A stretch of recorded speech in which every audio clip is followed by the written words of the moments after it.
수시 입출금 통장에 돈 넣어봤자 이자가 얼마예요? 0.1%, 0.2%, 많아야 0.4%입니다. 1,000만 원 넣어봤자 1년에 이자 4만 원이에요. 그런데 만약에 여러분이 지금 이미 쓰고 있는 SNS 앱 하나에 돈을 넣어두는 것만으로 연 6% 이자를 준다고 하면 어떨 것 같아요? 1,000만 원이면 1년에 이자가 60만 원이에요. 거기다가 카드로 뭔가를 사면 3%를 돌려주고 예금자 보호까지 3억 6천만 원까지 된다고 합니다. 지금 이 영상을 보고 있는 여러분 중에 은행 통장에 돈 넣어두고 이자 거의 못 받는 분들 계시죠? 이게 사기 같다고요? 아니요. 지금 실제로 일어나고 있는 일입니다. 일론 머스크가 만든 SNS, X에서 지금 이 서비스를 조용히 테스트 중이에요. 이름은 엑스머니입니다. 그리고 이게 진짜로 터지면 전 세계 금융 판도가 완전히 뒤집힐 수 있습니다. 오늘 이 영상에서 엑스머니가 뭔지, 우리한테 진짜로 혜택이 오는 건지, 뒤에 숨겨진 진짜 속내가 뭔지 낱낱이 파헤쳐 드릴게요. 이런 내용이 도움이 되셨다면 구독과 좋아요 꾹 눌러주세요. 알림 설정까지 해두시면 이런 경제 이슈 놓치지 않고 바로바로 받아보실 수 있습니다. 자, 그럼 시작합니다. 엑스머니가 뭔지부터 알고 가자. 일론 머스크. 이 사람이 누군지는 다들 아시죠? 테슬라 전기차 만든 사람, 스페이스X로 로켓 쏘아 올리는 사람, 그리고 요즘은 AI 회사 xAI까지 운영하는 사람이에요. 그런데 이 사람이 2022년에 트위터를 우리 돈으로 약 60조 원에 사들였습니다. 그리고 이름을 X로 바꿔버렸어요. 왜 그랬을까요? 단순히 SNS 회사 하나 사고 싶었던 게 아니에요. 머스크는 X를 세계 최대의 금융 플랫폼으로 만들고 싶었던 겁니다. X 안에서 돈도 보내고 쇼핑도 하고 이자도 받고 카드도 쓰고 다 해결하게 만들겠다. 이게 머스크의 꿈이었어요. 그리고 그 꿈이 지금 엑스머니라는 이름으로 현실이 되고 있습니다. X는 매달 6억 명 이상이 방문하는 소셜미디어예요. 전 세계에서 15번째로 큰 플랫폼입니다. 이 6억 명 중에 절반만 엑스머니를 쓰기 시작해도 그 숫자가 3억 명이에요. 3억 명이 한 금융 플랫폼 안에서 돈을 주고받으면 어떻게 될까요? 전 세계 기존 은행들이 진짜로 긴장할 수밖에 없는 상황이 오는 겁니다. 연 6% 이자, 3% 캐시백, 이게 진짜야? 그러면 지금 엑스머니에서 제공하는 혜택이 구체적으로 뭔지 살펴볼게요. 먼저 이자입니다. 엑스머니 계좌에 돈을 넣어두면 연 6% 이자를 줍니다. 앞에서도 잠깐 얘기했지만 미국 일반은행 수시 입출금 통장 평균 이자가 0.4%예요. 엑스머니는 그것보다 무려 15배나 높은 이자를 준다는 거죠. 우리나라 기준으로 봐도 지금 시중은행 보통 예금 이자가 2%부터 3%까지 수준이니까 엑스머니가 훨씬 높습니다. 다음은 카드 혜택이에요. 엑스머니에 가입하면 실물 비자 카드가 발급됩니다. 플라스틱으로 된 카드인데 전 세계 비자 카드 가맹점에서 다 쓸 수 있어요. 온라인에서도 되고 마트에서도 되고 식당에서도 됩니다. 그리고 이 카드로 결제를 할 때마다 결제 금액의 3%가 현금처럼 돌아옵니다. 10만 원 쓰면 3천 원이 돌아오는 거예요. 100만 원 쓰면 3만 원이 돌아옵니다. 사실 이 정도 캐시백 카드, 한국에서 한때 혜자 카드라고 불리던 카드들 중에서도 이 조건이면 최상위권이에요. 그 혜자 카드들도 이미 대부분 사라졌죠? 그리고 예금자 보호입니다. 엑스머니가 베타 이용자들에게 안내한 내용에 따르면 예금자 보호 한도가 약 25만 달러, 우리 돈으로 약 3억 6천만 원이에요. 이건 미국 은행들의 예금자 보호 한도와 똑같은 수준입니다. 우리나라는 작년 9월에 겨우 5천만 원에서 1억 원으로 올렸는데 엑스머니는 3억 6천만 원까지 보호해준다는 거예요.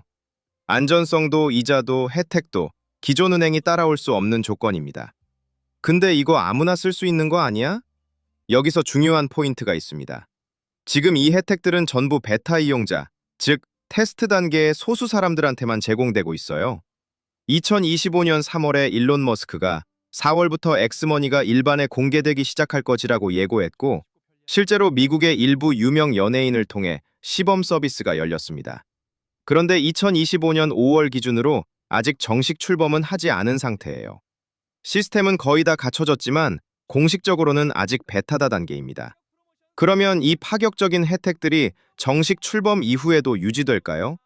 전문가들 사이에서는 회의적인 시각이 많습니다. 이 혜택들은 엑스머니를 알리기 위한 파격 프로모션일 가능성이 높다는 거예요. 연 6% 이자를 미국인 전체한테 다 준다고 하면 그 비용을 X가 어떻게 감당할 수 있겠냐는 겁니다. 미국 야당의 유력 정치인이자 상원은행위원회 간사인 엘리자베스 워런 의원도 지난달 14일에 일론 머스크에게 공개 질의서를 보냈는데요. 13개의 질문 중 세 번째가 바로 이거였어요. 도대체 어떻게 6%라는 높은 이자를 유지할 건가요? 그런데 머스크도 엑스도 아직 이 질의서에 아무 답도 안 했습니다. 그래도 엑스머니, 살아남을 수 있는 이유. 혜택이 줄어들더라도 엑스머니가 기존 은행보다 좋은 조건을 만들 수 있는 이유가 있습니다. 생각해보세요. 일반 은행은 전국에 지점이 있어야 하고 직원을 수만 명 뽑아야 하고 건물 임대료도 내야 해요. 그 비용이 어마어마합니다. 그런데 엑스머니는 그런 비용이 없어요. 이미 6억 명의 이용자가 X에 있으니까 새로 고객을 모으는 광고비도 거의 안 들고요. 오프라인 지점도 없으니까 운영 비용도 훨씬 적게 듭니다. 거기다가 X에는 XAI라는 인공지능이 있어요. 6억 명 이용자들이 X에서 어떤 글을 쓰고 무슨 이야기를 하고 어떤 상품에 관심을 보이는지 그 데이터가 엄청납니다. 이 데이터를 금융 서비스에 활용하면 훨씬 더 정밀하고 효율적인 서비스를 만들 수 있어요. 그래서 연 6%는 유지 못하더라도 기존 은행보다 높은 이자와 혜택을 제공하는 수준 정도는 충분히 가능하다는 분석이 나옵니다. 카카오톡에서 카카오페이가 나왔듯이 X에서 엑스머니가 나오는 거예요. 우리가 카카오톡으로 친구랑 얘기하다가 자연스럽게 밥값 더치페이 하듯이 X에서 대화하다가 자연스럽게 엑스머니로 돈을 보내게 될 거라는 겁니다. 그럼 한국에서도 쓸 수 있어? 이게 제일 현실적인 질문이죠. 솔직하게 말할게요. 지금 당장은 어렵습니다. 금융업은 다른 어떤 업종보다 규제가 강해요. 나라마다 법이 다르고 허가를 따로따로 받아야 하고 넘어야 할 벽이 엄청납니다. 일단 미국 내에서도 엑스머니는 송금 결제업으로만 면허를 받고 있어요. 미국 50개 주에서 각각 면허를 받아야 하는데 지금까지 44개 주에서 면허를 받았습니다. 그런데 가장 중요한 뉴욕에서 아직 면허를 내주지 않으려는 분위기가 강해요. 뉴욕에는 세계적인 대형 은행들이 몰려 있으니까 엑스머니를 경쟁자로 보는 거죠. 한국에서는 더 복잡합니다. 엑스머니가 카카오페이 같은 간편 결제 수준으로 진출하는 건 언젠가 가능할 수 있어요. 하지만 이자를 주고 예금자 보호까지 해주는 은행 수준의 서비스를 하려면 카카오뱅크처럼 은행 인가를 받거나 아니면 국내 은행과 파트너십을 맺어서 규제를 우회해야 합니다. 지금 한국 금융규제 안에서는 현실적으로 매우 먼 이야기입니다.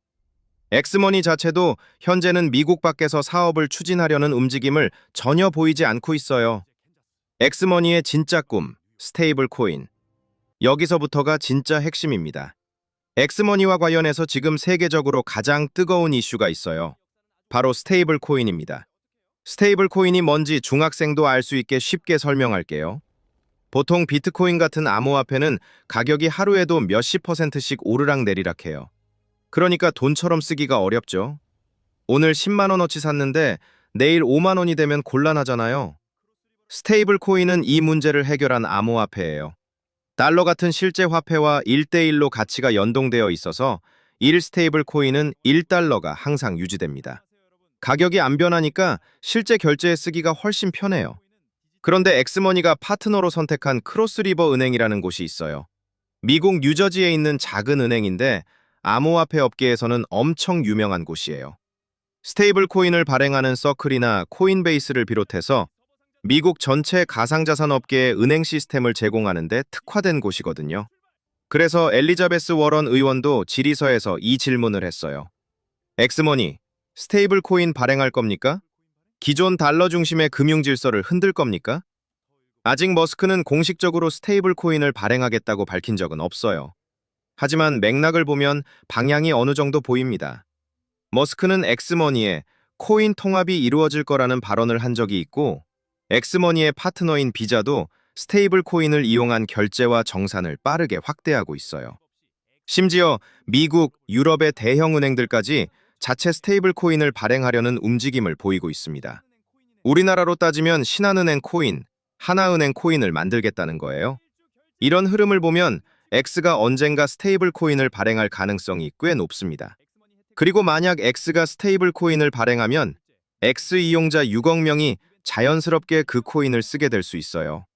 지금까지 코인 거래소 앱 따로 깔기 귀찮아서 코인 근처에도 안 가던 사람들이 이미 매일 쓰는 X앱 안에서 자연스럽게 스테이블 코인을 사용하게 되는 거죠. 규제 문제. 이게 진짜 변수야. 그런데 여기에는 넘어야 할 큰 벽이 있습니다. 미국은 2024년 7월에 스테이블 코인 규제법, 이른바 지니어스법을 발효시켰어요. 이 법에 따르면 스테이블 코인 발행사는 그걸 쓰는 사람들에게 이자나 배당을 줄 수 없습니다. 그러니까 엑스머니가 지금 약속한 연 6% 이자는 스테이블 코인으로 제공하면 법을 위반하는 거예요. 물론 머스크가 이걸 교묘하게 피해갈 방법이 없는 건 아닙니다. 예를 들어 이건 이자가 아니라 비자 카드 캐시백이에요, 리워드예요 라고 포장할 수도 있죠.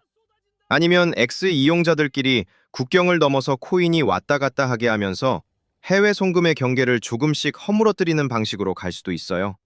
기술적으로는 이미 가능한 일이에요. 하지만 X같이 거대한 기업이 미국이나 한국 정부의 규제를 대놓고 무시하면서 사업을 확장할 가능성은 낮아 보입니다. 비슷한 사례가 있어요. 페이스북의 모회사 메타도 리브라라는 암호화폐를 야심차게 구상했다가 규제를 넘지 못하고 3년 만에 사업을 접은 적이 있거든요. 엑스머니가 그 전철을 밟지 않으려면 규제와의 싸움에서 현명하게 움직여야 합니다. 심판을 치우고 경기장에 들어온 선수, 이제 좀 불편한 이야기를 해볼게요. 지금 미국에서 엑스머니를 바라보는 시선이 한편으로는 굉장히 곱지 않은 이유가 있습니다. 일론 머스크는 작년에 도지, 즉 정부 효유부라는 부서를 통해서 미국의 소비자 금융보호국, 영어로 CFPB라는 기관을 사실상 해체해버렸어요. CFPB가 뭐냐면 일반 소비자들이 금융회사한테 피해를 입지 않도록 감시하고 규제하는 기관이에요. 페이팔이나 벤모 같은 온라인 결제 앱들을 규제하는 곳이었죠.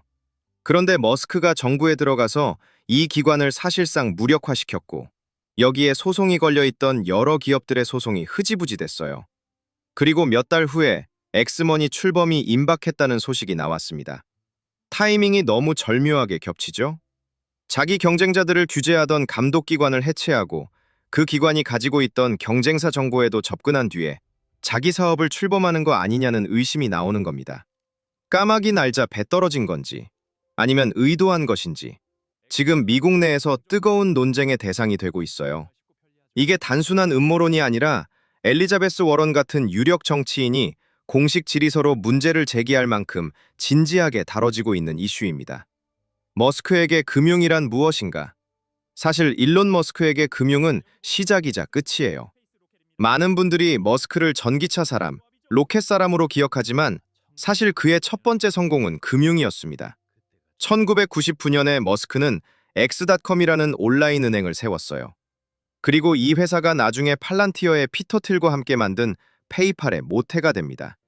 지금도 우리나라 사람들을 포함해 전 세계가 쓰는 그 페이팔이요. 그리고 그 페이팔을 팔아서 억만장자가 됐고 그 돈으로 테슬라, 스페이스X, 그리고 X를 만든 거예요. 그 회사 이름이 왜 X냐고요? 1999년에 세웠던 온라인 은행 이름이 X.com이었기 때문이에요. X는 지금도 스페이스X, XAI까지 머스크 제국의 상징입니다. 머스크는 27년 만에 자신의 첫 번째 꿈, 전 세계적 온라인 금융을 매달 6억 명이 들어오는 거대한 플랫폼을 통해 실현하려는 첫 발을 지금 막 떼고 있는 겁니다. 미국이 흔들리면 우리도 흔들린다. 엑스머니가 미국 안에서만 서비스된다고 해도 우리에게 영향이 없는 게 아닙니다. 엑스머니가 지금 베타 이용자들에게 제공하는 기능의 절반만 정식 서비스로 구현해도 미국 은행업 전체가 흔들릴 수 있어요. 미국 금융이 흔들리면 전 세계 금융에 영향이 옵니다. 그리고 X 이용자라면 별다른 가입 절차 없이 자연스럽게 엑스머니를 주 거래 계좌로 쓰게 될 수 있어요. X에서 친구랑 대화하다가 엑스머니로 돈 보내고 X카드로 결제하고 남은 돈은 엑스머니 계좌에 넣어서 이자 받는 생활이 자연스러워지는 거죠. 엑스머니 어떻게 봐야 할까? 정리해 볼게요. 엑스머니는 편리할 겁니다. 이자도 캐시백도 24시간 송금도 금융 소비자한테 이로운 점이 많은 서비스가 될 가능성이 높아요. 스테이블 코인까지 발행하게 되면 그 편리성은 더욱 커질 거예요. 하지만 그만큼 리스크도 큽니다. 스테이블 코인이 정말 위기 상황에서도 달러와 1대1로 유지될 수 있을지, 기존의 통화 질서와 은행 시스템에 어떤 충격을 줄지, 금융 범죄에 어떻게 악용될 수 있을지, 이런 문제들이 엑스머니로 인해 새롭게 생겨날 수 있습니다. 연 6% 이자가 진짜냐 떡밥이냐를 따지기 전에 엑스머니가 세상을 어떻게 바꿀지 그 흐름을 이해하는 게 먼저예요. 오늘 영상이 도움이 되셨다면 구독과 좋아요 부탁드립니다. 엑스머니를 포함해서 온라인 금융과 코인 생태계의 변화, 앞으로도 계속 쉽고 명확하게 짚어드리겠습니다. 다음 영상에서 또 만나요.